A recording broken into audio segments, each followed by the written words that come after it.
Lakini tarehe 7 Machi mwaka huu 2025 tulipata pia taarifa kupitia mifumo yetu ya taarifa, tulipata tetesi za uwepo wa wahisiwa wenye dalili za vipele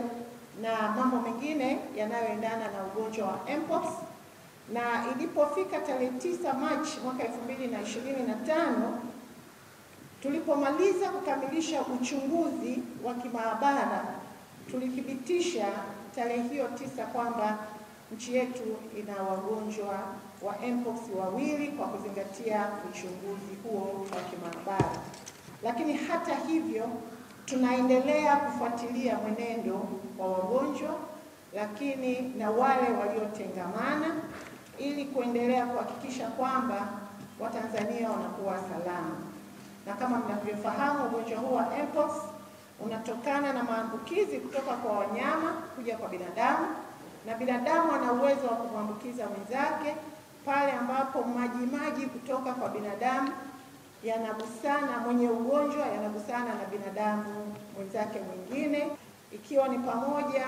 na kutumia matandiko ya mgonjwa ambaye ana ugonjwa huo, lakini kugusana, kushikana mikono, kubusiana, wakati mwingine kukumbatiana. Kwa hiyo kama hayo yatafanyika, lakini mmoja kati ya hao ana maambukizi haya, basi anaweza kuambukiza kutoka kwa mtu mmoja kwenda kwa mwingine. Niendelee kusisitiza kwamba ni lazima kwa sasa kila mmoja wetu ajitahidi kufuatilia maelekezo ya Wizara ya Afya, maelekezo ya wataalamu, ikiwemo kuchukua hatua za haraka sana pale ambapo unaona una dalili za ugonjwa huu, ikiwa ni pamoja na homa kali, kutoka vipele, maumivu ya misuli, wakati mwingine kifua na kukohoa sana na mambo mengine ya namna moja ama nyingine. Sisi kama Wizara ya Afya tutaendelea kufuatilia kwa kina na kutoa taarifa ya mwenendo wa ugonjwa huu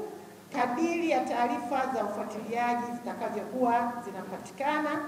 na lengo letu ni kuhakikisha kwamba tunavunja na kukatisha minyororo ya maambukizi ili kufanya ugonjwa huu pia kwa muda mfupi tuweze kuondoa ndani ya nchi yetu ya Tanzania.